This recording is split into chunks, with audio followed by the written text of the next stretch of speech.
Babe, come on, relax. I didn't mean it that way.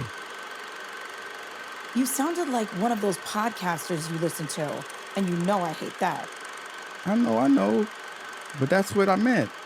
You do that thing where you never take accountability, and then when I try to talk to you about it, you blow up like this. No, this is because you embarrassed me in there, Mark, in front of everyone. Why do you do that? I'm sorry, babe. I thought we were just having a conversation. You said what you said, so I figured, hey, maybe this is a good time to... Mark. See, you're doing it again. You didn't let me finish. You cut me off. Then focus on the one word and that. We have to move now. We need to move? What are you talking about, Carol? Why do we need to move now? Are you really that upset? No, Mark. We need to move out of the road. Hey!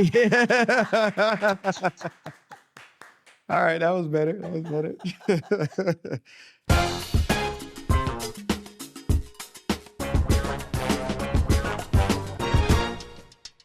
Welcome, Rox. Thank you, Rick. How are you? How you been?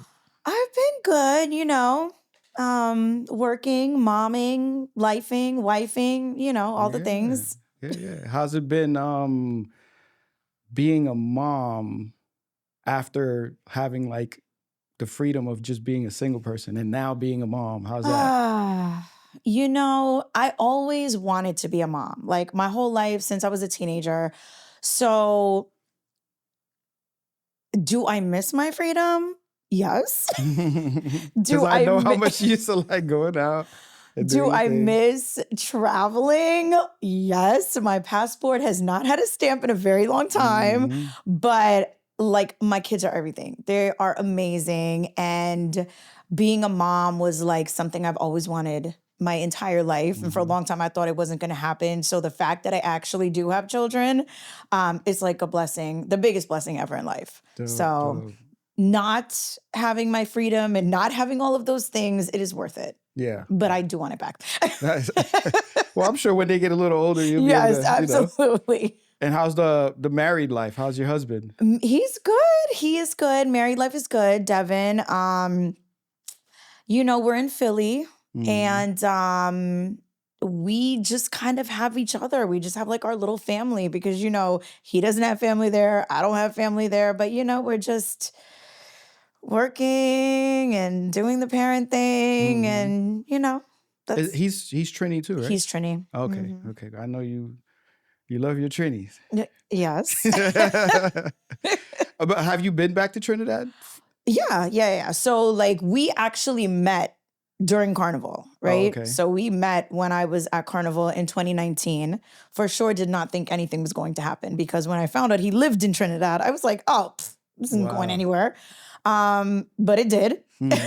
And he ended up actually proposing the same year, Boxing Day, right? Day after Christmas. And then he moved to Philly to go to school, to be with me like January 1st, 2020. And then I got pregnant like a couple months later. And that was the beginning of like this whole, life of marriage and kids and all of that kind of stuff. But yeah. That's amazing. So we went, my son has been twice. I was going to ask you that next. Christmas, I think we went once for Christmas, once for Carnival, right? Like as a family. So my son has been twice, my daughter has been once. Okay. How'd they like it? They like it. I mean, my daughter, I think my daughter was too small, like to really remember. My son, he remembers the last time, right? So, which was Carnival. So he remembers that. We took him to Kitty's Carnival. And, when he sees the pictures, he's like, that was in Trinidad. That was at Carnival. So, he's, I think he's proud to be Trini. So he always wants to go back and see family and stuff like that. Nice. And your mom and dad, they're happy to be great. Well, they've been grandparents, but yes, to be grandparents again, like. And finally, they have a granddaughter. Oh, yeah, because your brother has... My brother has two boys. My first was a boy, and now the girl. And they are not getting any more. Is your mom super attached to her? So Rick, you know my mom. Mm. You know, she is a very independent mom, and we don't live here on top of that, right? Yeah. But one of the first things she's told me was, I'm not a babysitting grandmother. So if you want me to babysit, you need to ask to make sure I don't have anything on my schedule. Yeah. And then if I don't, then okay. But she loves them. Like, but you know, my dad and her both love them. But I think like Zara gets a little more because of the fact that she's the only girl, right? Oh, that's great. That's great. And your parents, they're good. They're both good, yeah. Wow. So they're both retired now. Been Retired. I know your mom is doing the theater thing. Yeah. But your dad, has he picked up a hobby? No. Still no hobby? My dad is literally the simplest man that you will ever meet in your whole life. Like he's so chill. Like simplest man. He does not need much. He eats, he sleeps, he loves his Western shows and his game, like the game shows, Jeopardy and all of that. And, you know, he might go check a friend once in a while. Other than that, he's just there. Yeah. That's it. No, he's always been very chill, laid back. And how's well, let's go back. Okay. Because people, they don't know, you know, how we know each other. We've been friends. We don't need to bring up we don't need to go too far back. But oh man, I forgot to turn on my little thingy there. You see that remote back there? This? The gray remote? There's two of them. The top one. Yeah. So hit the on button. Point it at that. There you go. The ambiance needs to be right. Okay. Yeah. So we've known each other for a long time. I know you went to Curly. We have mutual friends and all that stuff. And you know, your career now makes sense because, of course, back in the day you were into music and, you know, of course, I remember you working at Rainforest Cafe. That was literally the first job I ever had in my whole life. That's how long ago, right? We knew each other. So let's talk about that. Like, how was that transition? Like when you were into music and then you decided to get into radio, how did that happen? So that was college. You know that I really wanted to sing, right? Like that was like really what I wanted to, that was what I really wanted to do with my life. And, you know, my parents being from Trinidad and coming here from Trinidad, like and this is not a knock against them, right? But like that, living out your dream was not a priority, right? The priority was getting a job, a good paying job that you can pay your bills and be a, you know, successful citizen, right? And they did not, especially my mom, like did not think that singing was a viable job. So when I wanted to start trying to take singing lessons when I was younger, that was not an option. She was like, no, I'm not spending my money on that. So when I got to college, I went to UCF in Orlando. I started paying for my own singing lessons. And it helped because I was not one of those people that naturally had the ability to sing. I had to learn. And I loved it, right? And while I was in college, a friend of mine that was part of the Caribbean Student Association, she asked me if I wanted to host like an underground radio show on a Caribbean station. And I've never done anything like that. I was like, okay, like me and another friend of mine, we did it. And I loved it. Like I had so much fun doing it. So I changed my major at that point to communications and I started pursuing like a career in radio, right? I keep hitting this mic, I'm sorry. And I started pursuing a career in radio, but I still was, you know, taking my singing lessons and all of those things. And I graduated and I was still in Orlando. I ended up leaving Orlando because I did apply for a job at a radio station. I did not get it. And I just didn't want to be in Orlando anymore. So I left Orlando, went to Miami. I had no job whatsoever. I just went back home and I'm like, well, let's see what happens. And I applied for a part-time job at iHeart media in Miami, and I got it. It was like a part-time promotions assistant. And I was cocktailing on top of that. So I had my my two part-time jobs. And I started connecting with people when it comes to singing. But I really wanted to be on the radio too. So I started like doing air checks, like demos, and I would like offer myself up for like commercials. And when I started getting like consistent stuff on the air, and I was trying to sing too, I just don't think I had like the vocal training. I wasn't there at that level where my voice could handle everything. And it was just too much work on my voice to the point that I started getting hoarse all the time. Mm-hmm. And I remember going to an ENT and they told me I had nodes on my vocal cords. And if I did not stay quiet for 2 weeks, like I might need surgery. So for 2 weeks, I could not talk. I couldn't sing. I couldn't talk. I couldn't do anything. And I had to wait for the nodes to like dissolve. And after talking, like knowing where I was at, I kind of felt like I was at a crossroads. I was like, I had to make a decision. Am I going to pursue singing or am I going to pursue radio? Because my voice just couldn't take both. And I was getting paid for radio. I wasn't getting paid for singing. So I went where I was getting the money.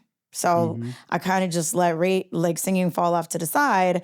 And I've just been on my radio journey ever since. And what was it about radio that like drew your attention? I mean, I love music, right? So I will pick music before I'll pick like TV, right? Like if I have a choice of listening to music or watching TV or watching a movie, I'm picking music all day.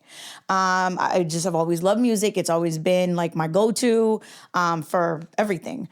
And I'm like, I love all kinds of music, right? I'm very eclectic and I sit there and I think about like every phase I've had in my life. I can relate a song or an album or an artist to it. And like, that's just how much influence music has had in my life. So radio is kind of like a branch off of that because I get to still be around music all the time and I get to talk to the artists that are creating the music and people that might be behind the scenes. So even though I wasn't going to be the one singing the songs, I still got to be a part of the process in a way, right?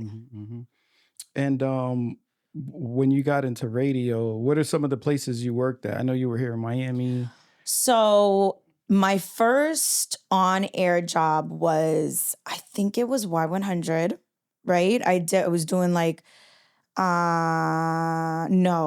So I had like weekend jobs, right? Like I had a weekend shift on 103.5 The Beat. I was doing, I think, weekends on Y100. And that was another thing. Like I was very, I don't know if I can say if the word is eclectic, but I mean, I was able to do many different genres. Like I wasn't like subjected to only urban because my voice is a little diverse that I could be on a top 40 station and sound like I fit. I could be on an urban station and sound like I fit, right? So I ended up getting like a late night shift on Y100. And I did that for 3 years. I started doing middays from Miami for a station in Killeen, Texas. That was like my first main day part. And then after being in Miami for a while, a long while, and not getting a live on-air shift, and I was turned down a few times. Like I definitely applied and I just didn't get it. So I said to myself, like, I think everybody, let me not say everybody, but I know for me, I would have loved to make it in my city, right? Like I would have loved to have made it in Miami, but it didn't happen. So I was like, if I want to take this radio thing further, like I'm probably going to have to leave. And that's something a lot of times you hear in radio. Like sometimes you got to leave to come back or you got to leave to progress. And that's ultimately what I had to do. So I ended up getting a midday job in Vegas. So I moved to Vegas. The job was actually for a top 40 station. And then they ended up halfway through flipping it to an urban station. It became hip hop. And I continued to do middays. And then I also became the assistant program director and music director.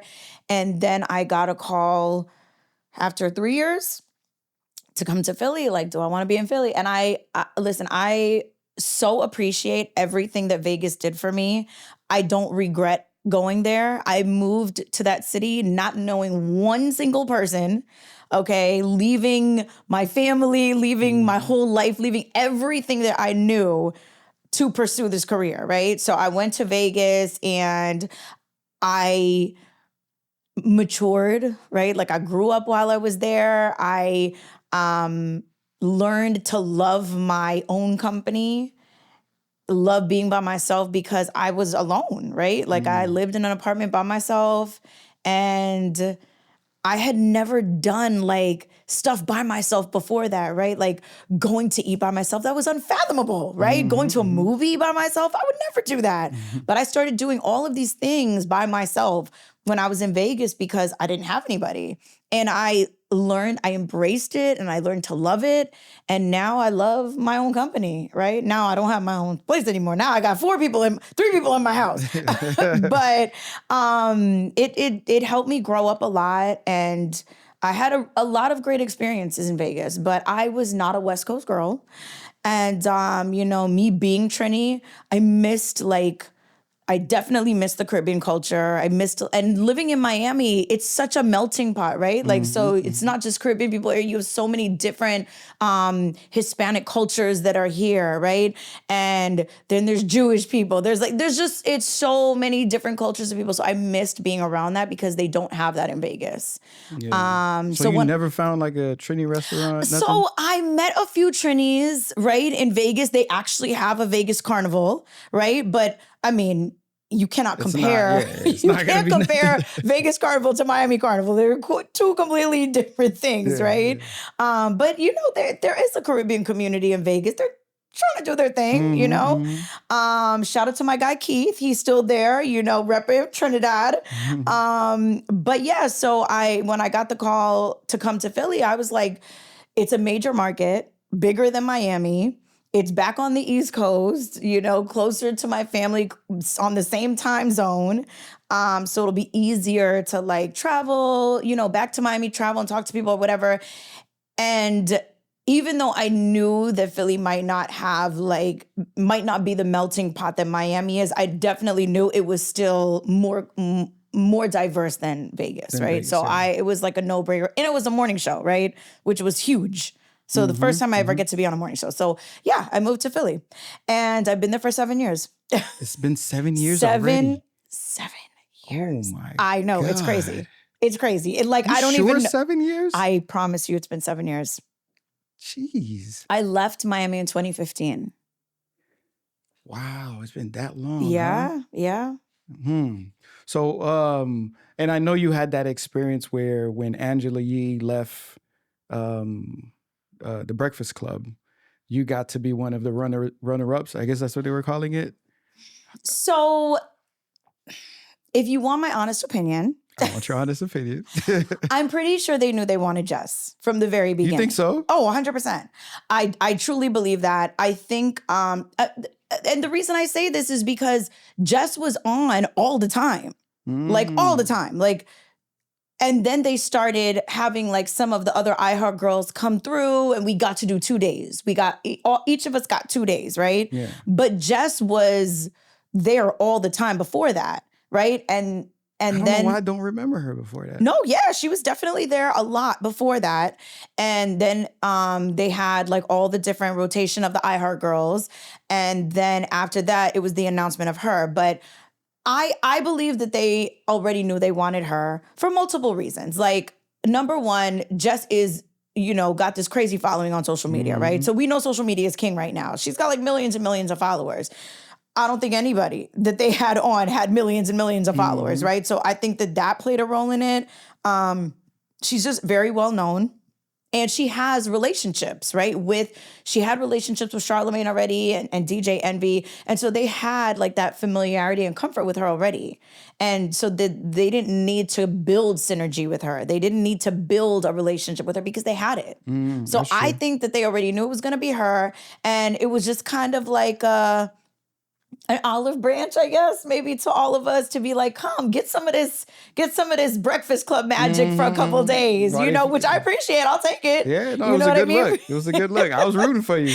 Thank you. I was posting you. I was like, make Rox the next host. Yeah, it was dope. But I liked it. I was rooting for you. But when it came down to, what's the other young lady that's there? Lauren LaRosa? Lauren LaRosa. I really liked her. No knock on Jess. Jess is cool, but I really thought, because she was just more polished.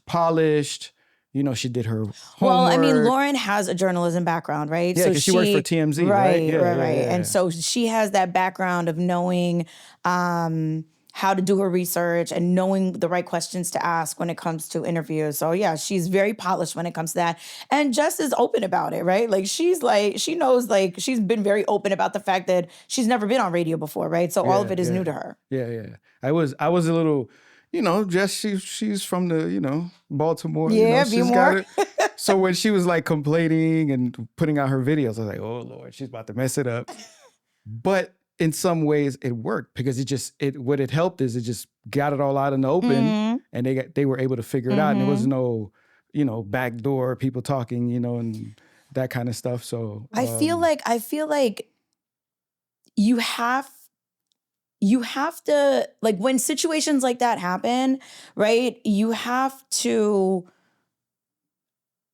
be careful, but then also know if you are somebody that, if you do that, it'll be embraced, right? Like, because I think that people know how Jess is, right? Like, she's very an open book, like, you know, she doesn't bite her tongue. So that was not shocking for her to post those videos, you know what I mean? And the Breakfast Club, I think, have been pretty open about a lot of things themselves, right? So incorporating her unhappiness and the videos and all of that into the show and getting it out in the open, it worked, right? But if it would have been somebody else, it wouldn't. They might have lost their job. You know what I mean? But it worked for them. But credit to Charlemagne too. Like, I don't want to say he doesn't take anything serious, but he doesn't take anything to heart when that kind of stuff. And that showed his relationship with her. Like, okay, I know my sis is upset right now. Let me, you know what I mean? Let me smooth this over. So he did a good job doing that. And the way they have the whole thing with Laura, that's what Lauren LaRosa and her and and that, I forgot about that. Yeah, they got that whole thing going now. And they made a whole big joke about it with, like, the Brandy, oh God, I keep hitting this. The Brandy Monica thing. Like when they put that video out, it went viral. So yeah, like putting out the disagreements and the unhappiness, it works. It worked for the Breakfast Club, but it might not work for everybody. Yep. And how was it with your co-hosts on your show? How was it? Because you came from doing it yourself, by yourself, and now. Well, not now. My morning show is no longer. Oh, that one's no longer? The one with the two guys? Yeah. So we lasted for 7 years, 7 years. And in November, October, end of October, the word came down that unfortunately they were ending our morning show, and it was nothing to do with us. It was corporate's decision. It was budget cuts. And so now I do middays. Oh, okay. But you guys together, just you by yourself? Just me. Okay. How's that? You know, it's normal because I was doing shows by myself long before the morning show, and I was still doing shows by myself in the midst of the morning show, right? Because I do a bunch of other stations. So I'm used to it. I miss my guys, you know, I miss like having that conversation and the banter and stuff like that, because it made radio a lot of fun. Yeah, it made it interesting, right? And what were their names again? Mikey Dread and Mother Knows. Mother Knows. Okay, so the first time I heard the Mother Knows, but then I kept hearing this dude's voice. I'm like, yes, she's very raspy. She has a deep voice. Okay, but that was fun working with them. Yeah, and we're still really cool. We're still. Are they friends. Still working at the station? No. Okay. No. So Mikey has pivoted into teaching. He's actually become a teacher now. He's teaching exactly what he knows: radio, TV, broadcasting. And Mother is still in radio. He's with another station, and he also has his own show now, like a TV show that airs weekly on the weekend. Oh, nice. So you've been interviewing a lot of cool people. What are who have been some of your best, like your most favorite interviews that you've done? Oh man.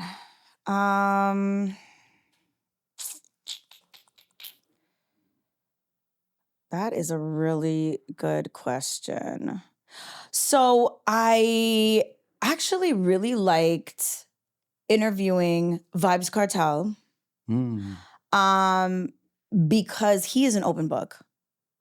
There's so many people that you talk to that don't want to answer questions.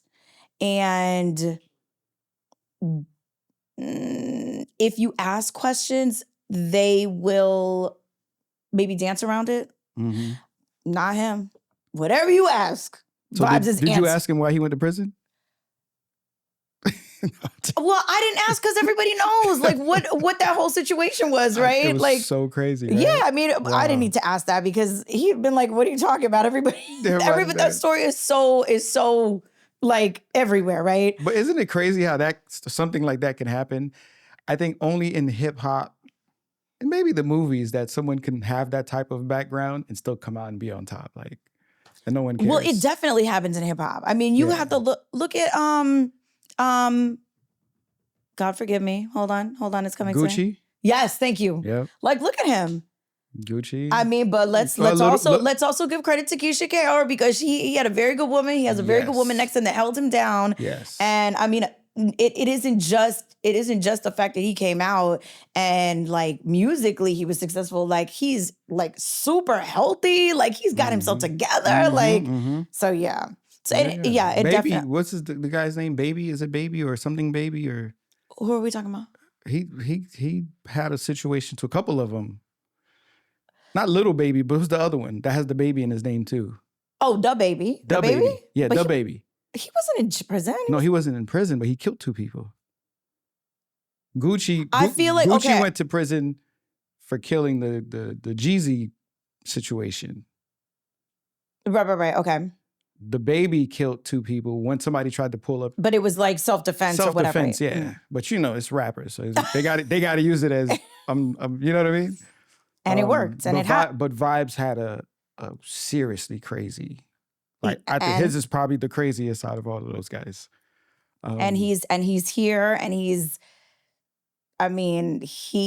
extremely successful. You know what I mean? But he was still successful while he was in prison. Oh yeah, because he was recording in prison. They were bringing in recorders or something in there, right? Was it phones or something? No, so I'm sure the prison guards had to know what he was doing, but when he talks about it, he talks about having to record on an iPhone. Yeah, right? That's what it was. Yeah, he had to record on an iPhone, right? So, but I mean, shout out to his producer, his engineer, because you couldn't tell. You couldn't tell.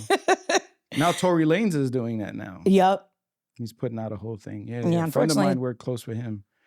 Oh, did you? No, a friend of mine does. Oh, okay. Yeah, she directed like some of his videos, and she's like part of his camp. Okay. Or whatever. But yeah. So is there somebody? I already have somebody in mind that I think you might be thinking. But is there somebody that you haven't interviewed that you can't wait to interview? No, I know who you're thinking about. And I did interview her, actually. You did? I interviewed Alicia Keys. Yes, I did. It was not in person. So Alicia was on tour, and my boss knows I love her. Like, you know, because Alicia is the ultimate for me. And she was coming on my birthday. Okay, her date in Philly was July 10th, and she was doing interviews, but like phone interviews. And so I didn't get a lot of time with her, right? But and there were things I did not. So I didn't get a lengthy interview with her. So things I wanted to ask, I really didn't have time to ask, right? So that's why I didn't include her. Like if I were to ever be able to have a sit down with Alicia and it's, you know, at least give me 15 minutes, right? I think our interview might've been 5, right? Because they limited it, you know, but shout out to Alicia Keys. I love her so much. And genuinely, I am a fan. Like, I am a fan. Yeah, no, I know. Every album, like, I listen to front to back. Like, yeah. So I told her on that interview that like she was coming on my birthday, and she was like, "Are you serious?" And I'm like, "Yes." So she was like, "You have to come to like my soul care session." So this is thing that she does like before all of her shows. Well, I don't know if it's all of her shows, but she did it before this show. So she has like a self-care line called Soul Care. And she doesn't sing, like, but it's like you can, you know, I guess get the VIP package. And so you come and you sit in this little room, and she comes out and sits down and like just conversation, answers questions, talks with everybody there. And then afterwards you get, you grab a picture with her. And it's so funny because I never had the opportunity to meet Alicia Keys before that. And so I kept thinking in my head, am I going to fangirl out? Am I going to be okay? And I was totally fine. I was with my mother and my mother fangirled out. We walked up and I was like, hey, Alicia, I was the one that got to interview you. She was like, Roxy. She's like, and it's your birthday today. I was like, I can't believe you remembered. Amazing. Yeah. So she was like, I have something for you. I was like, okay. So she gave me like a little bag with like some of the products in it, which was super, super sweet. And my mom was like trying to talk to her and she was like, Alicia, she was like, I can't even believe I'm like this. I can't even believe I'm talking to you. She's like, my daughter is the biggest fan. And she's like, and I am fangirling out right now. I was like, Mom, can you please stop?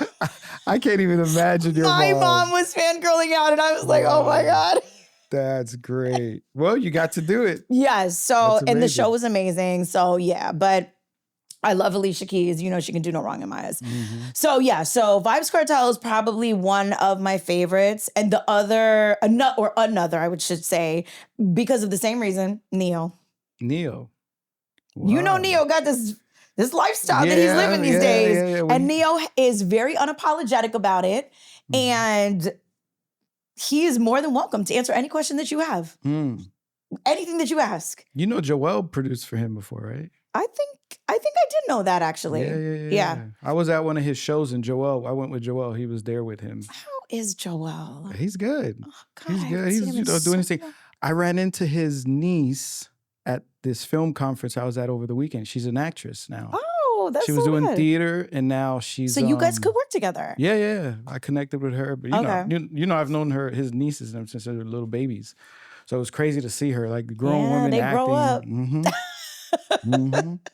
So with not to shift gears too much off of radio, I mean still on radio, but with everything that's going on now with podcasting and everything else, how do you see the radio world? Like, does it still feel the same? Is there something different about it? It's not the same as it was 20 years ago, right? Like, because everything changes. Everything is ever changing, right? So radio is not the same.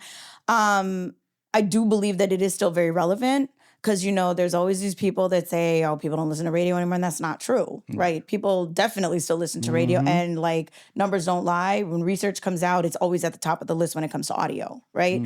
But it's changed, right? So 20 years ago, you being on the radio, all you needed to do was be on the radio, right? And that was enough for you to be successful. But with the evolution of technology, you have to do much more than that in order to be relevant, right?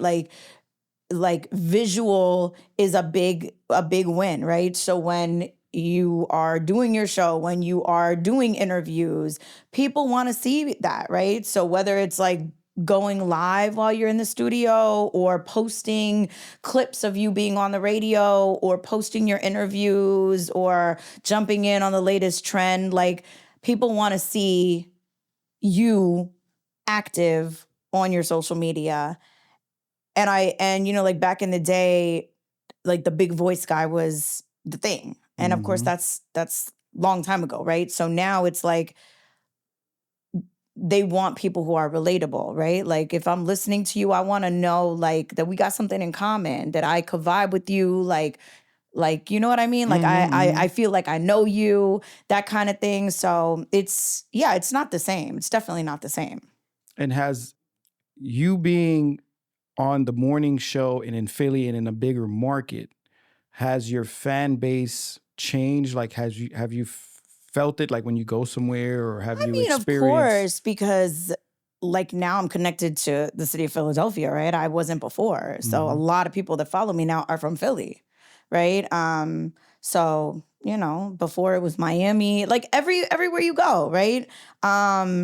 You start connecting with the people in that city. So when I was here, it was Miami, it was Fort Lauderdale. And when I went to Vegas, it became a lot of people from Vegas. And now I'm in Philly. It's like Philly, South Jersey, Delaware.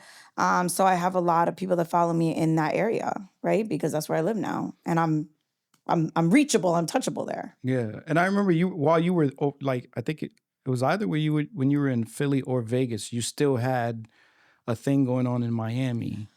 Is that still? So no, I'm not on the radio. I'm not really on the radio here anymore. So I kind of am, but not really, right? Like, because I was on 103.5 The Beat, and I'm not anymore. There's a HD station that's here, 105.5, and I do overnights, right? So you can still hear me in Miami, but it's a HD station. It's not like one of the major FMs. Okay. So what's next for you? Like, are you feeling like I'm doing radio and I'm writing out there? I am not. No, not necessarily. I think it just. I don't know, right? Like, I don't know. I just am kind of like following this path that God puts in front of me, and where he leads me, I go, right? So I want to start a podcast. I actually want to start 2 podcasts, right?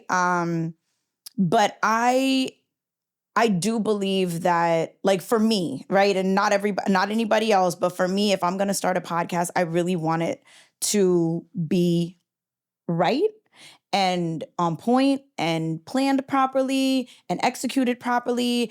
And to be perfectly honest, like, I can't do that by myself, right? In order for me to execute. That's why you guys should move to Miami.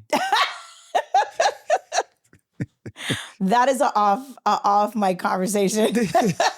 But like, I can't do that by myself, right? So to execute the kinds of podcasts that I want to execute, I need a team, and I don't have a team, right?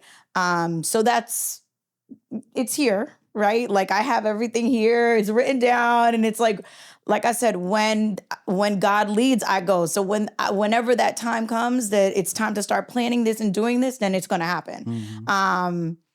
But, for now, like, I'm doing well.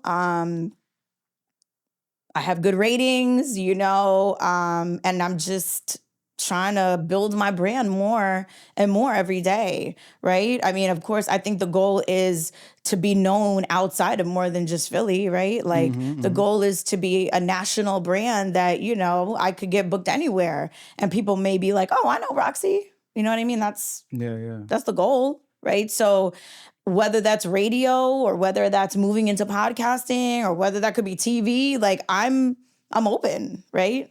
Do you think, but like, how in podcasting, like, you can be a podcaster and then you can end up on somebody else's podcast and you guys can cross promote. But in radio, that's not really a thing, right? Do you think that could be a thing? It's a thing if you're in the same company, right? Like, but you won't see different companies doing that, right? Like, so, in my building, right? So I'm on Power 99, and we have an urban AC station in our building, WDAS. And I talk about the people on DAS all the time. Okay. You know what I mean? Like, and I've had some of them on my show, right? Oh, okay. So no, I mean, that's not crazy as long as it's like the same company, right? And I was just at 103.5 The Beat today, right? Shout out to my girl Stitches, who does middays, and I was doing breaks with them today, and she's like, oh, she's from, my girl from Philly, blah, blah, blah. So did you see Blue there? I did not see him there. He was not there. I actually tried to talk to Papa Keith about coming on my pod, but he didn't respond to me. So I'm not big enough yet. I will try to help facilitate that for you. All right. Okay. So this feels like a good time to start our Story Me This portion of the show. Okay. So basically, I'm going to ask you some questions. And they're going to be story driven, like a 3-act story structure. You probably don't know what that is. Nope. Okay, so how music, bars and hook. So in story structure, there's the beginning, middle, end, and there's different story beats between. Okay. So it's still going to be like a conversation, except the questions are going to be about your experiences, life, anything that comes to mind that relates to what I'm particularly asking. And if we were to take all these answers, we could, if it's good enough, we could probably make a movie out of it. Okay.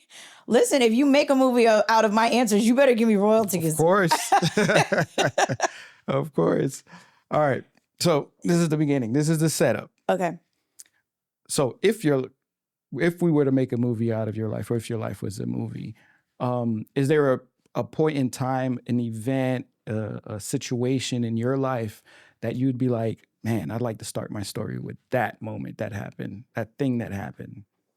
And it could be at any point in time in your life or any experience that you had. I would probably say it would be in college when I started taking singing lessons. Okay. Yeah. So forget the first 18 years. Start with the singing lessons. Okay. And why that? What's so important about that that'd be the first thing everyone would experience with you? Because that was the thing that I wanted to do for years, right? Like I wanted to sing for so long. Mhm. And that was the first time that I did. Like I took a real step forward to trying to make that like dream a reality. Tell me about like the first time you approached it when you were in college, like when you first took your first steps towards singing and taking lessons. Like paint that moment for me. So, I mean, I was not in the music industry, right? So I didn't have connections or anything like that. So I think I just looked online, right? Like I looked online, or I'm trying to remember where I found him, but I found a singing teacher, right? I didn't stay with him very long, right? But he had a lot of students. And the one thing I got out of it was that he did these recitals, right? So my parents came and I got to sing on stage for the first time. And I sang Alicia Keys' Fallin'. And I wasn't amazing, right? But I was okay. And my mom was floored at the fact that I even sounded as good as I did. Like she thought I was gonna sound like I was gonna be breaking glass or something. I don't know. But she was like, oh my God, like you sound so, she was shocked, right? And then I ended up, I knew quickly, like this was not the voice coach for me. And so I think through, could be conversations. I still don't remember where I found her, but I found another voice coach. And she was part of the Marvelettes. Like she had been part of the Marvelettes back in the day. And she was part of the Broadway show Hair, Black woman, Trudy Perkins, God bless her. And she was great, right? And she really helped me. Like, and she was really focused on the basics, right? Because like I told you, I didn't have the natural ability to sing. Like I had to learn. And so it was like going up and down the scales all the time. Like that, it was a lot of piano work with my voice and making sure that I could hold each and every note, right? That she was hitting. And then my breath control. And so it was like real basic, right? But it was so important to her that I got this because that was the foundation of becoming a good singer. And we worked on that for a long time, you know? And that's how I started to get good, right? So yeah, I don't remember how I actually found either of them, but I knew that the first voice teacher that I had was not it. Yeah. Was not it. But then when I found her, I was with her for years. And how did that experience start to define you and who you are in your life and how things were at that moment?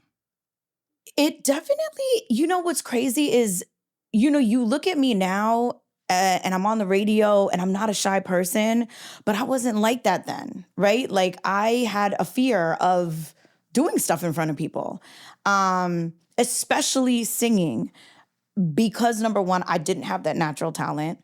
And number two, I think like when you really like love something or it's a passion of yours, you care what people think, right? You care what people think. And so it makes it very scary to want to do it in front of people because I'm like my biggest critic, right? I'm my worst critic. Like I never think I'm good enough. I always think that there's room for improvement and, oh, I'm not that good. And knowing that I was definitely not Whitney Houston by a long shot, I was very afraid to sing in front of people because I'm like, they're going to think I sound terrible. I'm not going to be on key. Like I was just so afraid of feedback and criticism. And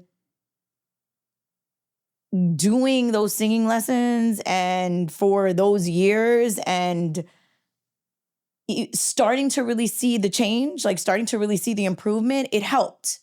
And in that time, I met other singers, right? And singers that felt like me. They were nervous, right? They were scared of like the criticism. But we kind of started helping each other and we started going to like open mic nights. And you know, the thing that made me more confident, I went to this open mic night. I cannot remember what I sang. But I sang something. And the thing that they did at that open mic night was they'd walk up to you and put money in your hand. And this was in Orlando when I was in college, right? And so I was so nervous, I did not move the entire time I sang. I was like a statue. The only thing that was moving was my mouth, right? And there was like 3 people that walked up and started giving me money. And I just was holding the money in my hand. I didn't know how much they gave me. I didn't even look at them because I was so nervous.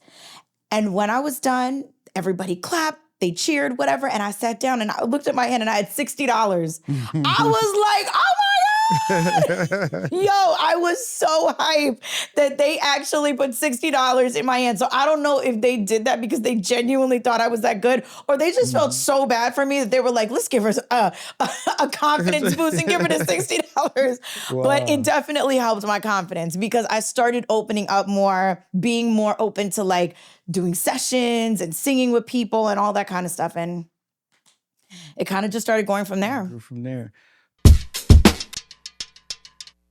Okay, so and let's talk about like your world at that time, like or how was it? Because you were in Orlando, you were at UCF, you were in college, you had friends. We don't have to talk about who you were dating at the time, but like, how was that? Even outside of just the singing, but like, how was life? What was going on in your world? Enjoyed my college days, if I'm gonna be perfectly honest with you. I made like some of my best friends, and they're still my best friends to today, being in college.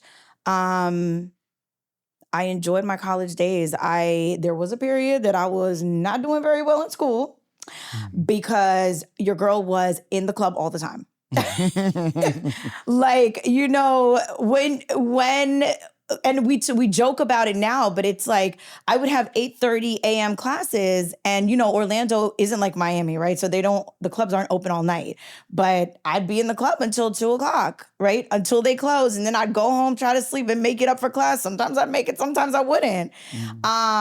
So I was not necessarily doing what I should have been doing on a educational level. I ended up on academic probation for a semester.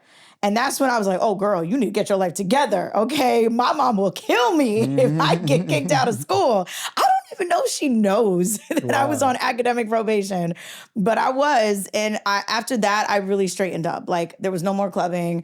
Like, I was in class, every single class, on time. I did all my work, and I pulled my GPA up. Right? Nice. I was off academic probation. I was like, okay, over 3.0 because I was like, what? My mom will kill me. Yes. But I loved I enjoyed my life. I loved my friends. I made amazing friends. I had amazing experiences. And you know, it was the first time I was by myself, right? You know, so when you go to college, you start to get that little bit of independence and sometimes you know how to handle it, sometimes you don't. Didn't know how to handle it for a little bit, but I got it together. And yeah, so yeah. Okay, dope.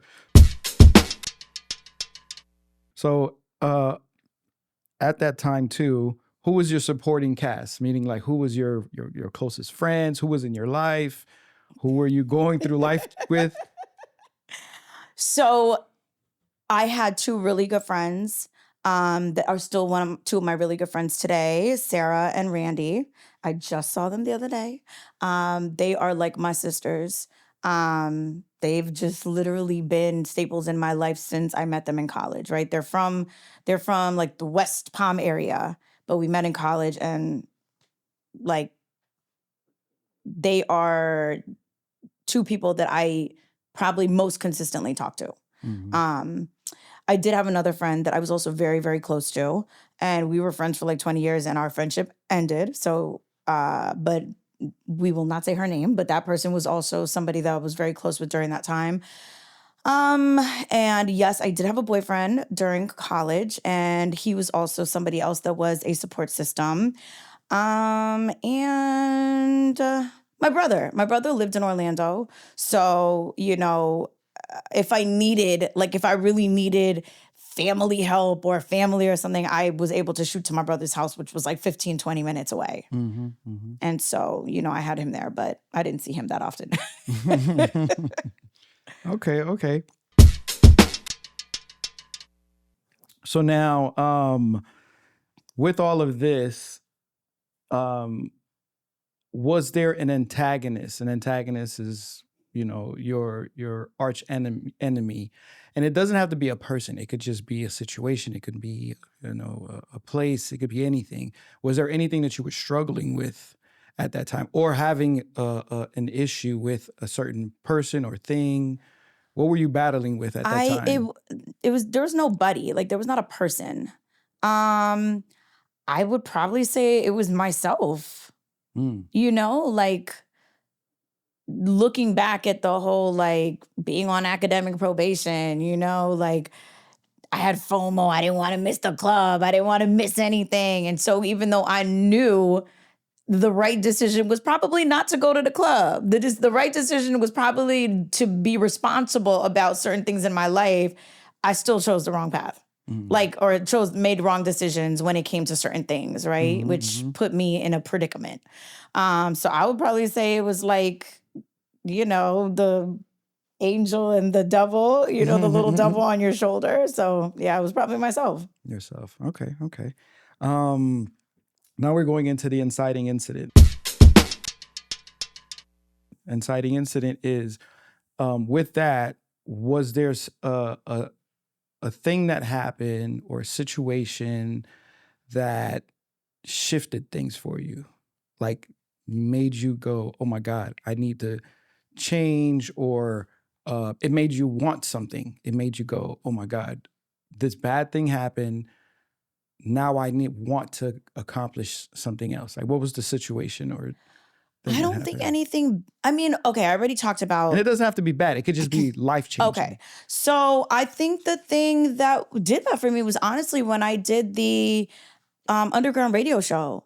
Because up until that point, I really didn't know what I wanted to do. Like, I wanted to be a lawyer up until I was 17. And then when I graduated high school, I was like, I don't want to be a lawyer anymore. Even though, looking back, I think I would have been a damn good lawyer. You would have been a great lawyer. I would have been a damn good lawyer, okay? But that's neither here nor there. I did not go to law school. So at 17 and I graduated high school, I'm like, I don't know what I want to do. So I went into college undeclared. And I think I declared psychology as my major. I took one psychology class. I was like, I'm not doing this. Went back to undeclared, and I didn't know what I wanted to do. And it was when I did that underground radio show that I was like, yo, like, I could really do this. Like, I had so much fun doing this. And I know, it's not exactly the same, right? Doing a underground radio show and doing a radio show for like a legit company, right? It's not exactly the same, but it was the battery in my back, right? That I needed to really give me vision, like of what direction I wanted to go. So that was what it was. And then I declared my major, and that's what I started pursuing. And I took it really seriously, did my internships, aced all my classes, did all the things I needed to do. Once you found that, oh, okay, I see what I want to do now. Right. That's when things started snapping. So walk me through, tell me the story behind how you even got into that first underground. So I was part of the Caribbean Student Association at school. And there was a Jamaican girl that was part of that association as well. And she I guess like she was connected to this underground station. I want to believe she probably did a show too on the station, if I could remember. And she, for whatever reason, like I don't know why she came to me. And shout out to Kevin James. He was another Trini that was at school. She asked both of us to do this show together. I don't know why it was us, right? But we were both like, okay, yeah, let's do it. And we had such a good time doing it, right? And so shout out to Denise, that was her name. So Denise was the one that like connected us to doing this underground station through meeting her with this association. And were you nervous the first time you got on air? Oh, for sure. For sure. And then actually through that, I ended up hosting a Caribbean TV show in Orlando on like a local access channel. So I also got, a little taste of TV as well. And it was like music videos and that kind of stuff. So. Okay. So the next thing is, excuse me. The next thing is, from that inciting incident and you getting into underground radio, your want would be like you being on a legit radio station. Okay. Right. So that would be what your want was. Okay, cool. As you got into radio and you figured out what you wanted to do with yourself, what was some of the steps you took towards getting on a major platform versus just doing underground? Internship was obviously the first. I did 2 internships, or did I do one? I definitely did one internship while I was in Orlando, and I didn't limit myself, right? Even though in the back of my mind I was like, I want to be on the radio. I also was open to like the possibility of maybe doing another job. I was like, that I didn't know about, right? So I learned some production while I was doing my internship. I did stuff with promotions, just so that I could be a little more diverse, especially in the understanding of everything that goes on and all the different roles. And yeah, that was the first thing I did.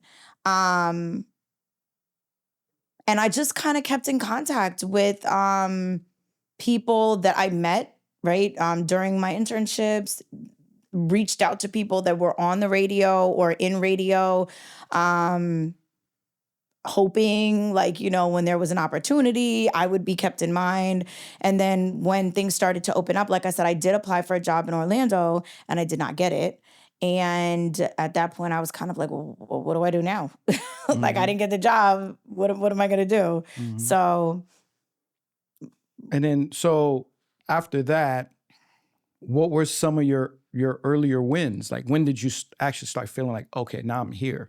It's actually happening now for me? I mean, I feel like the first time I got a job, right? Like, I applied for a job at iHeart Miami. It was for a part-time promotions position, very beginner, like entry level type thing, part-time. And this job, I think they were hiring 2 people, right? And they took about 13 of us or 14 of us and had us all come to the station, and we were all in this room. And based on that interview with 13 other people, I got to be one of the people that were chosen as the part-time person, right? So that obviously was a big confidence booster for me. I'm like, out of 14 people, I was one of the only 2 that were chosen, right? So I'm not afraid of working hard, right? And even though I'm a girl, like, I'll pick up heavy things, I'll carry stuff. And that's essentially what I had to do, right? For when you work in promotions. So I did that for a few years. And how was it? How was it doing that?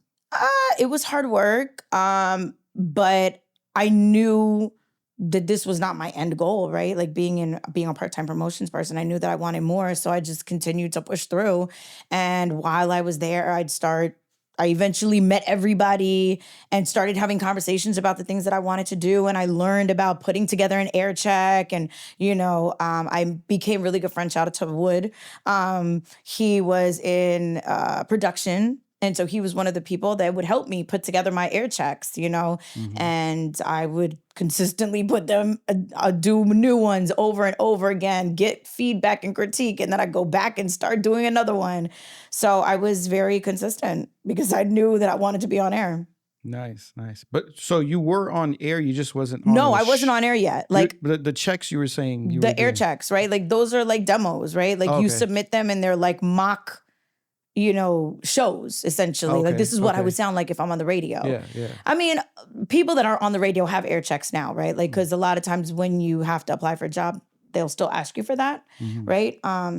But for someone that's ever been on the air, it's fake, right? Oh, so you're just, it doesn't make it to air, but it's just you getting. yeah, it's just like what it would sound like if I was on air, right? Gotcha. So that's what it was.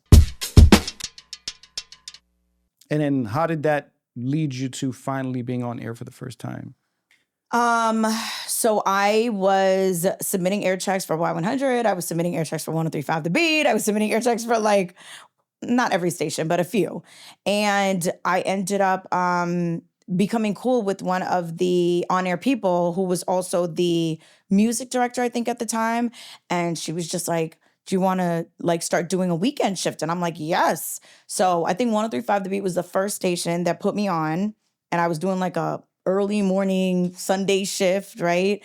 And then from there, I started doing stuff on Y100 and 93.9. So I was like on 3 different stations doing weekends. And then finally Y100 gave me like a kind of a, it wasn't live, but a weekday shift. Oh, nice. Okay, so you got your want because you finally made it to air and you got to be on radio. Kind of. Yeah, in the beginning. Right. But with that, now, there's a catch. There's something that you probably didn't see coming, a hurdle or a problem or an issue. When you got what you wanted, which is to be on air, what was that thing that you didn't see coming? And it could be anything. It could be like a coworker that's a pain in the butt, or it could be like you didn't know that you were going to have to carry stuff around. You didn't know that you had to lose time doing something else that you may have wanted to do. Like, was there a thing that came with you getting what you wanted, which is being on air finally? So I talked about one of the things earlier, which was my voice, because I was still singing at that time, like working with producers and stuff like that. So that was one of the things. When I started doing more radio, it was taking a really big toll on my voice, and I wasn't expecting that. I had to go through the 2 weeks of not speaking, and I found an amazing voice coach, who is still my friend today. She was my miracle worker because I literally thought I was not going to have a career, and she helped me like nurse my voice back to health and learn how to use it in a lot more of a healthy way. It was also that was around the time when voice tracking became a thing, right? So prior to that, everybody was live on the radio. And then around that time, voice tracking became a thing where you didn't have to be live. You could pre-record your breaks, pre-record your show, and you didn't have to be in the studio. And that is how, especially now, syndication works to a certain level, right? Like, I'm in Miami, but I could be recording for Killeen, Texas, right? And so that being a voice tracker doesn't make you a full-time on-air talent, right? Like, you still get paid part-time, you don't, all of that. So that was what I was, a voice tracker. And so that was the other hurdle. It was like, okay, I'm on air, but this is not the on-air situation I want. I want to be live. Like, I want to be live on a main day part. And like I said earlier too, there were a number of opportunities that arose that I applied for and I didn't get them. And the last one that I got turned down for was the one that really for me was like the heartbreak, because I really thought I was getting that job. Like, I really thought I had it and I thought I deserved it. And I had people that came to me after like, yo, that was really messed up that you didn't get that. Like, that should have been you. And I'm just like, I can't do this anymore. Like, I can't stay here. Like, I'm just going to continue to apply and get turned down. And So I'm like, in my mind, and I don't know if this is even factual, but in my mind, I felt like because I started off in that building as like a part-time promotions person, I felt like that's all they were ever going to see me as and wouldn't allow me to grow more. And that might not be factual, but that's the way I felt. That's what I thought in my head. So I was like, I gotta leave. Yeah. And it's not a regret because like, look at, where I'm at now. So I mean, so that kind of sounds like the catch. So the catch was that although you started to, do certain things, you felt at least you were still being viewed as just the marketing part of the marketing department, basically, right? Right. Okay, cool. Now with that, was there, as things were getting better for you, were you under any pressure about anything? What were the pressures you were feeling? Well, you have to think, so let me explain to you the timeline, okay? And that's where the pressure came from. I'm like, how long am I gonna have to deal with not being in the position I wanna be in, right? So I started off as a part-time promotions person, and I did that for 3 years. And I was cocktailing on the side, right? And I will tell you that cocktailing money was amazing, okay? Because I was cocktailing on South Beach like that. This is off topic, but that cocktailing money was amazing. And I met so many people in the nightlife industry and like that night cocktailing bar industry that had dreams of like doing other things in life. And because they got so caught up with the money, they just let all of their dreams go to the side and they just didn't want to give it up. And I just was like, that can't be me. As good as this money is, I'm like, that can't be me. So I applied for a job in the building and I got it. It was a full-time job, not on air. But in my mind, I'm like, okay, like I'm full-time. I'll be in the building, which will make me more accessible. This is where I want to be anyway, right? So it was a job in what's called the continuity department. Very tedious job, like very repetitive, very mundane. It's essentially what I was doing. I was scheduling the commercials to air, right? And so I might be scheduling different commercials, but the process of doing that is the same day in and day out, day in and day out. And I used to get in trouble all the time. All the time, because I was not at my desk when I was supposed to be because I was in the studio, like recording and doing other stuff. I used to get in trouble all the time. And I'm like, this is how I know this is not what I need to be doing. But I did that for, I want to say like 8 or 9 years. Wow. I want to say like 8 or 9 years. It was a lot. It was way more than I wanted it to be. But I just kept trying to keep hope alive. Like that when a situation would open up, I would get it. And it just never happened. So that last no was the hardest one for me. And that was the one that I was like, I'm done. So this brings us to our midpoint of your story, okay. Right? This is where you had to have made a big decision. What was that big decision? Walk me through that story of the decision you made to change things for you. After I got that last no, I made the decision to leave Miami. I was like, I'm not gonna, based on what has happened thus far, I have to use like my experiences, right? And my experience multiple times has been that I'm not going to get a job here. Not the type of job I want, right? So I was like, I have to leave. I just have to leave. That's the only way that I'm going to get the on-air shift that I want, the live on-air shift that I want, and grow. And within 2 months, I got the job in Vegas. Wow. If that. It could have been less than that, but let's just say 2 months. Yeah. And so walk me through story-wise. What was the moment? What was happening when you just made that choice? Like, where were you? Do you remember? I was at work. Okay. I was at work. And the program director at the time, I had a conversation with him about the decision. And he told me that I didn't get it. And, you can't complain, right? It was like, oh, okay. I appreciate you for considering me. And I'm like really emotional, right? I'm a Cancer. I cry a lot, but I don't think I cried. I was pissed. Like I was enraged because like I said, I really believed that I earned that. Like I believed that I deserved it, right? And it didn't happen. And so I was enraged, and it was like that anger took over me and was just like, F this, you're out.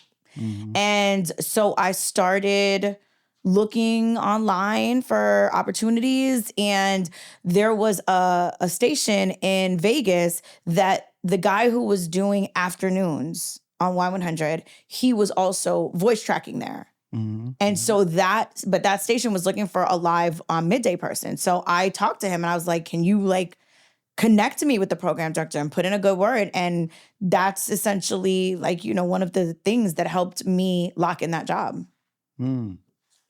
Wow. So when you made that decision and you got that job and you ended up moving to Vegas, was there any like or did you feel like there was any like risk of failure? Yes. Tell me about that. I mean, I'm leaving everything I know, right? Going to a city don't know not one single person, right? I don't know how successful this station is. I don't know any of the people I'm going to work with. And there's always a chance like a failure, right? Like in anything you do, you hope for success, but there's always a chance of failure. So yeah, there was always that in the back of my mind. Like, I hope I'm not going there and it ends up being a bad decision. I end up failing. I end up coming back home with my head hanging low. You know what I mean? But at this point, your mom was very supportive of your choice, I'm guessing, right? Your mom and dad.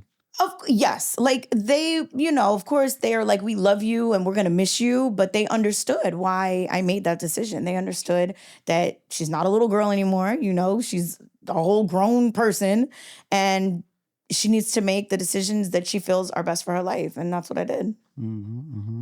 What are some of the, like maybe trials and tribulations that you went through when you got there and you got the job and you were there? Like, what are some of the stuff that you maybe struggled with? I mean, being that this was my first like live shift, there were struggles with just getting acclimated to like the board and getting acclimated to doing the shift.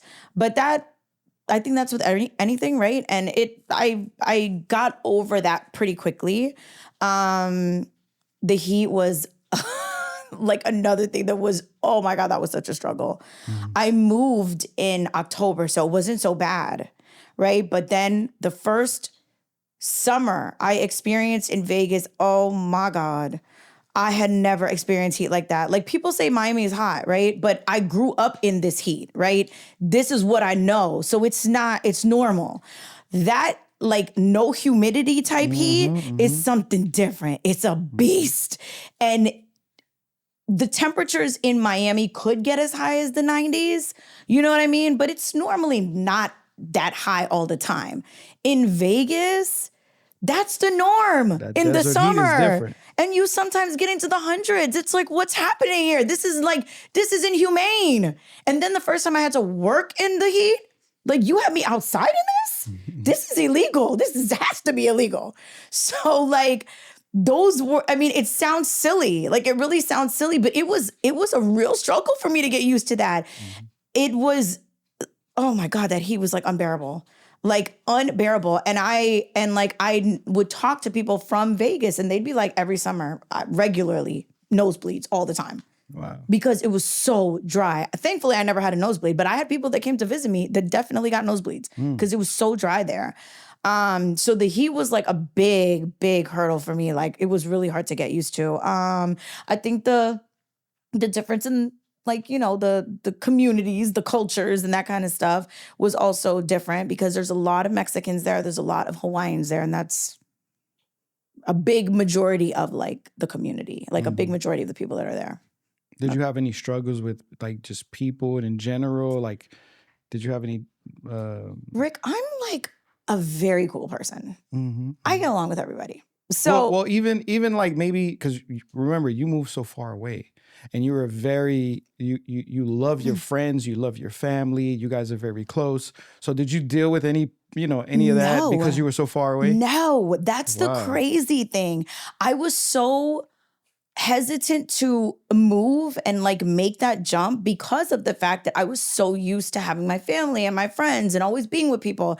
And knowing that I was going there by myself with nobody, I was like, I didn't know what to expect. But I was very quickly like acclimated to being by myself, and I enjoyed, like, it didn't take long. Mm. And I have WhatsApp calling on the phone, when I need to. I mean, there was the time difference, but um no, it didn't take long. Like, and I'm really thankful for making that decision, Mm-hmm. not just for my profession, but also for opening me up to the realization that moving is not that hard. Like, it really made me feel like, yo, I could move anywhere. Send me to Africa. I'm there. Like, send me wherever you want. I could do this. Yeah, yeah, I yeah. mean, now that I got a family and stuff, it's different, right? But if I was a single person, I would move wherever and I would not have a problem with it. Nice, nice. Was there anything or any moment at that time that anything that might have happened or just personally that it made you feel like you started questioning yourself, your decision, or like if all that you've been sacrificing to pursue this dream was worth it? Honestly, no. Never felt I that. never really felt that way when I was in Vegas for the most part. Um, Not really. Like, so Vegas is a smaller market, right? Than Miami and Philly. Um, so that was maybe something that was in the back of my mind. Like, I kind of maybe thought, like, am I moving backwards going to a smaller market, right? Um, but I also know sometimes you got to take 2 steps back to, take Mm-hmm. 3 steps forward kind of thing, right? Um, and the station that I was hired for flipped, right? It ended up going to a hip hop station. And so I was like, that was a little nerve wracking because I'm like, okay, this is a little unstable, right? But I'm like, okay, I still have a job. I'm still doing middays. Um, the I ended up being the only person on that station that was like live. Everybody else was voice tracked. So that was a little uneasy because it also made me feel like how secure is my job if everybody else isn't here, right? Mm-hmm. Um, and then my program director at the time knew nothing about hip hop, whatsoever. And so that was also a big struggle because like a lot of decisions he made, I didn't think were the right decisions for the station, but I couldn't really say anything because he's the program director. Mm-hmm. So those were some of the things that would pass through my mind. But the overall decision to go was, I never regretted it. You regret it. As this stuff was going on, because you was in Vegas, then you moved to Philly. Mm-hmm. Philly. Was there a low point at some point within your lifetime of going from Vegas to Philly, and you were like kind of feeling like your what you wanted wasn't as big of a want anymore? Was there anything that happened in your life that kind of like overpowered that feeling? Honestly, I would probably say it's COVID. Mm. Like I moved to Vegas, I moved to Philly, and I was in Philly for a year, and I was out in those streets. Like I was moving and shaking and trying to be social and network and meet all the people, and then COVID hit. And it shut my entire life down for 4 years. It shut everybody's life down for 4 years, right? And I'm like, now what? Like nothing was open. I mean, I was doing my show every day, my morning show every day, but like opportunities stopped. Like I just felt stagnant, right? I felt just like, now what am I supposed to do in this period? I mean, in the midst of that, I will say that that's when I met my husband, and I had COVID babies. You know what I mean? So all of that did happen. But in terms of my career, like I just felt like, what am I doing? Like, what are we doing here? So COVID stopped a lot and definitely mentally took a big toll on me. So what gave you, after that, what gave you a big push to go and go at it even harder? My family. Having a family? Yeah. I think that, you know, especially when you have kids, it's like they are this motivation that you have never had in your life, right? Because now you have this little person that you're responsible for their life. You're responsible for their livelihood. You're responsible for making sure that they eat, that they stay healthy, that they, you know, grow up to be a law-abiding citizen, that they grow up to be, you know, smart and successful. Like all of that's on your shoulders as a parent, right? So, I mean, my kids are still young, right? But that was a lot of motivation for me. Like, girl, you need to get it together. Like, you have a kid now. No more playing around. That added to your want to be successful in your career. Absolutely. Just gave you that extra boost. Yeah, and I think, and I mean, I believe that most parents feel this way. Like, you want to be successful for yourself, but you want to be successful for your kids, not just to provide a good life for them, but you also want your kids to look at you and feel like, my mom did that. Like, yo, my mom, she's the shit, you know? Like, and so I want one day for my kids to be like, yo, my mom was so hardworking. My mom is amazing. Like, I want them to say that one day. And the only way that they're going to say that is if I really do like amazing things, or I really do become this successful person that I want to be. With that, and you having that extra push with your kids, this is where we, you know, in the movie there's a climax. This is like where the big fight scene, or the big the big scene. What would you say was like a big win for you, or something that you fought for when you had your kids and they motivated you? What was something that you fought for that you actually overcame at that point?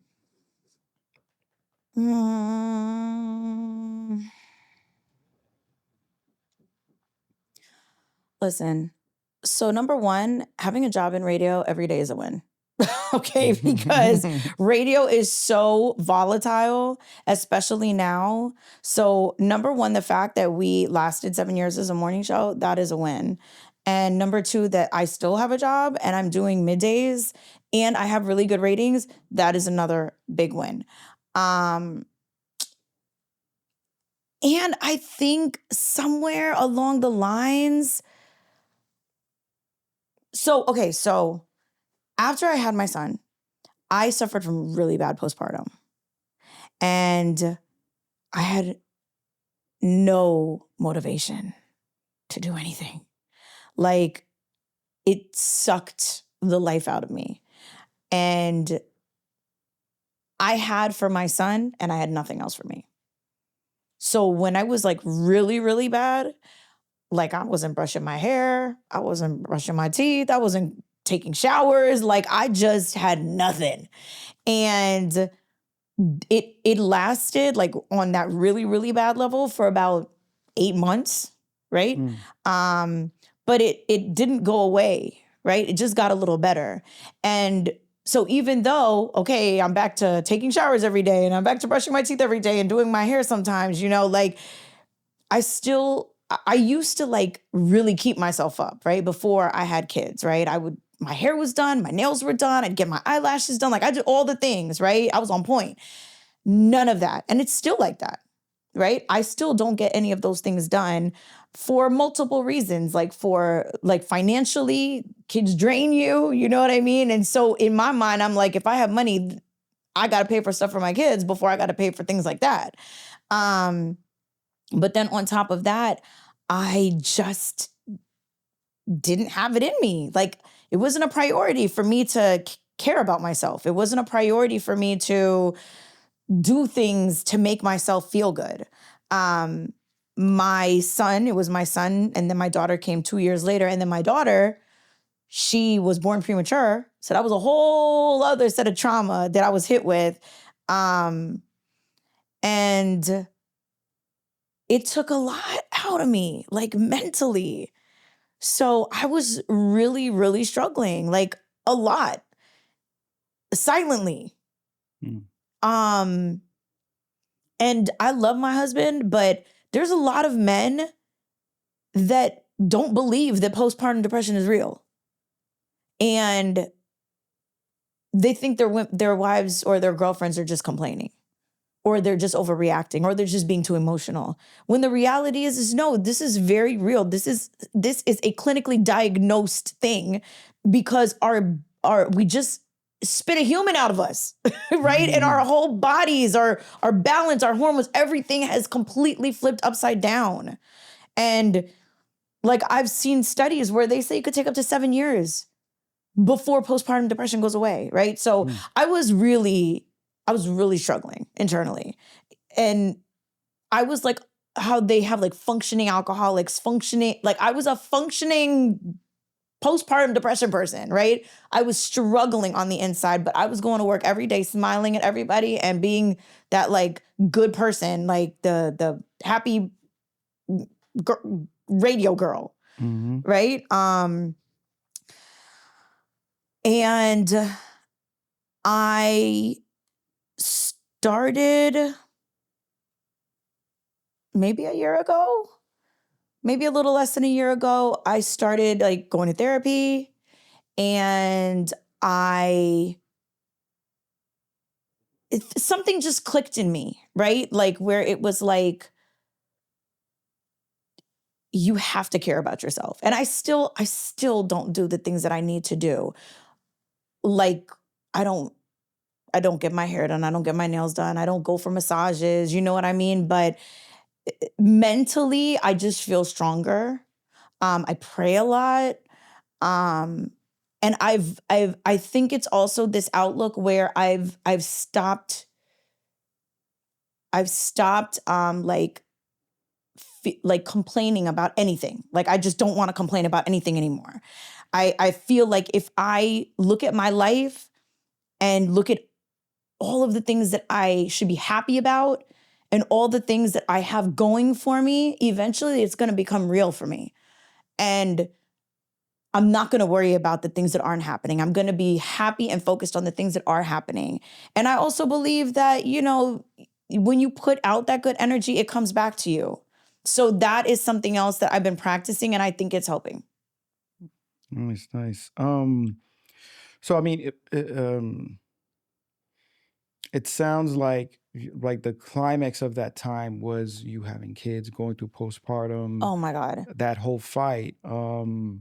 Like there's some people that become moms and it's like this natural thing for them, right? Like they become a mom and they slip right back into life like it's nothing.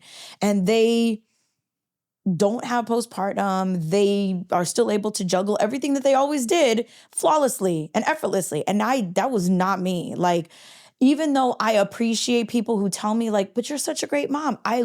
Thank you so much, because I really try. But oh my God, like this did not come easy for me. This did not come easy for me at all. Yeah, when I learned about that, I won't say who, but well, there's 2 different people like who had kids that I know that at the time I didn't know that's what that was. I didn't know what postpartum was. And I would hear them say the craziest thing about being a mom, about themselves, about the kid. And I'm like, why are you saying And this? the thing is with postpartum, there's levels to it. Yeah. Right? So like, I wasn't even as bad as some women. Like I loved my son, right? And I still wanted to hold him and I still wanted to do things for him, but I cried uncontrollably. Uncontrollably for a long time. I'd cry when he cried. I'd cry when he wasn't crying. For everything. I was uncontrollably crying for 8 months straight.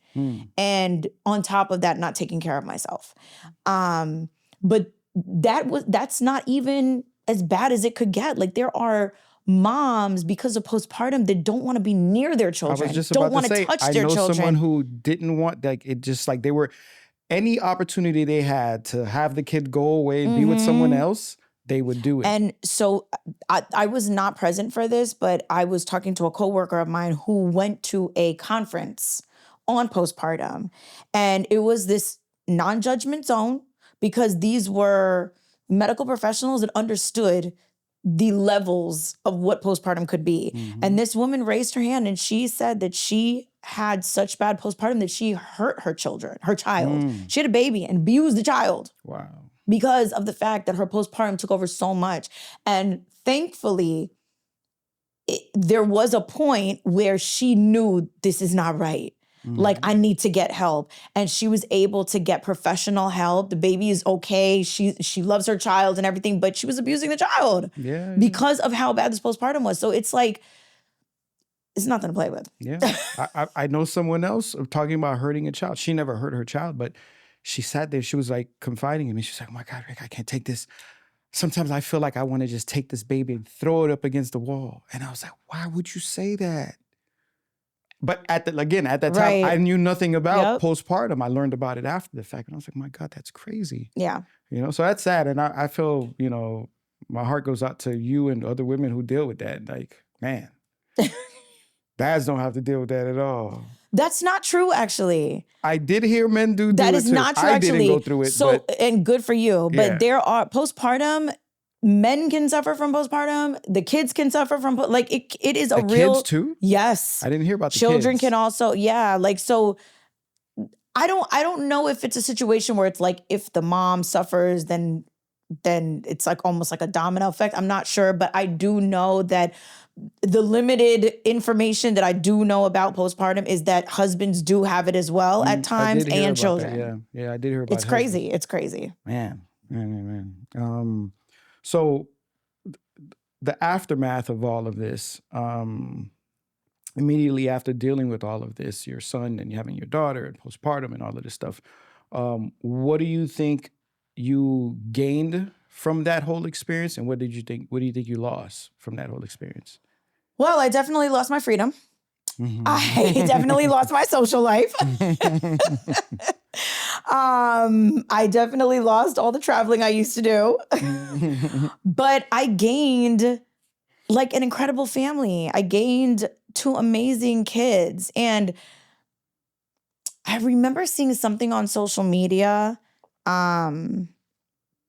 So like, I think that as parents, a lot of times we are so drained from working all day, right? And cleaning and cooking and all this kind of stuff that sometimes it's like we don't make the time that we should for our kids, right? And that's also where this screen nation addiction has come from, right? It's like, I just need 5 minutes. I just need a little time to myself. And so it's like, here's the screen. You be quiet, let mommy, or daddy, whatever. And that is something, my kids do watch TV. They don't have tablets, but they watch TV. But that is something that I've been cutting down on more. But when you do that, you need to replace it with something, right? And so for me, I've started embracing the time I spend with my kids, right? And instead of looking at it as like, oh my God, they're draining me. You know what I mean? I'm tired. They're screaming. Like, I just want, instead of looking at the time as something negative, which I think sometimes parents do, right?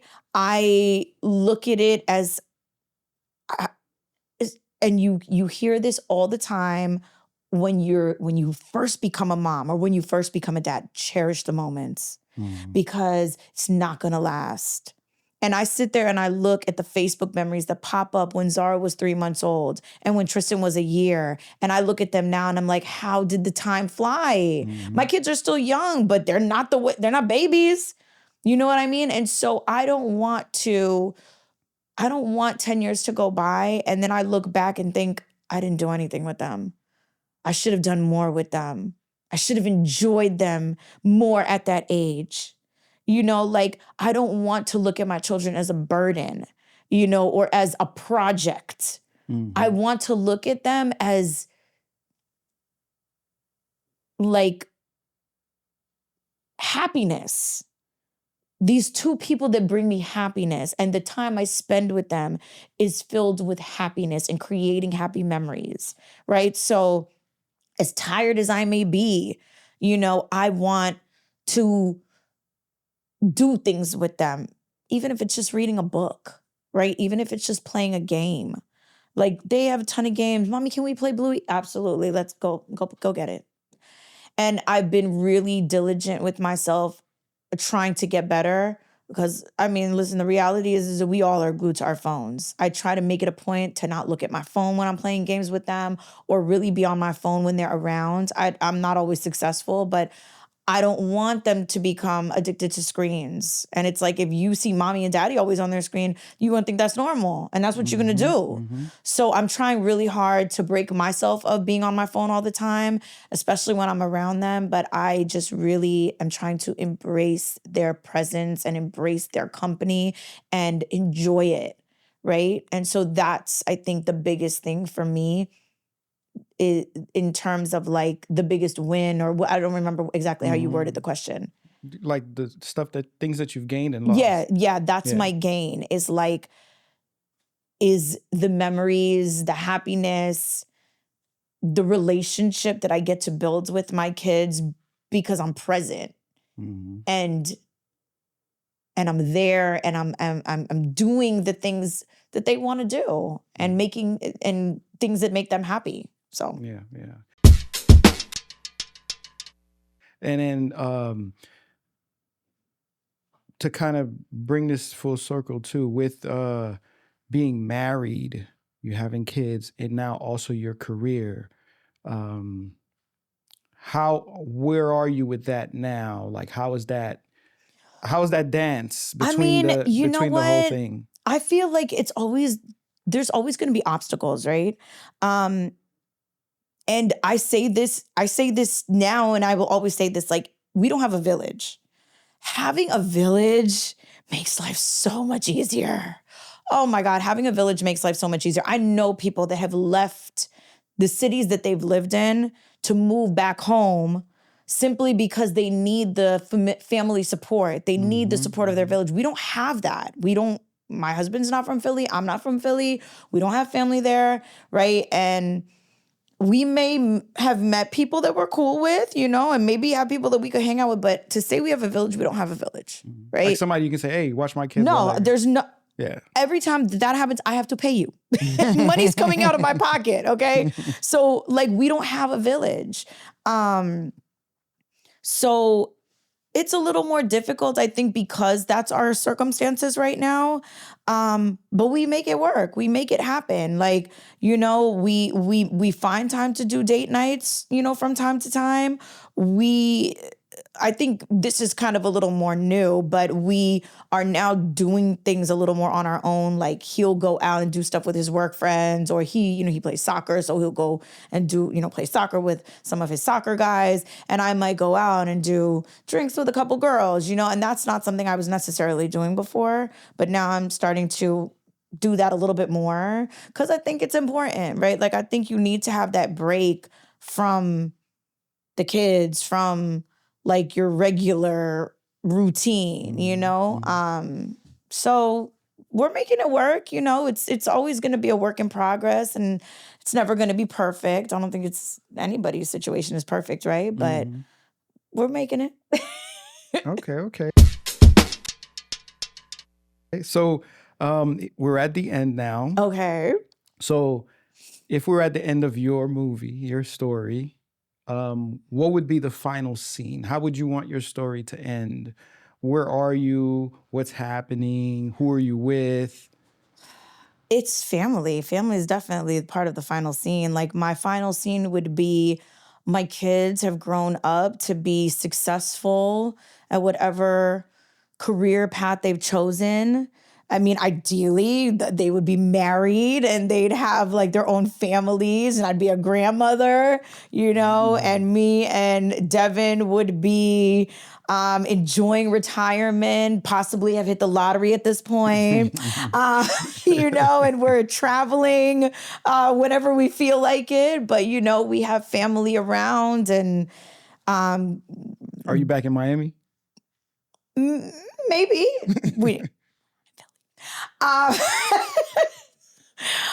But maybe we're in Trinidad, I don't know. It would be nice if we had houses in multiple places.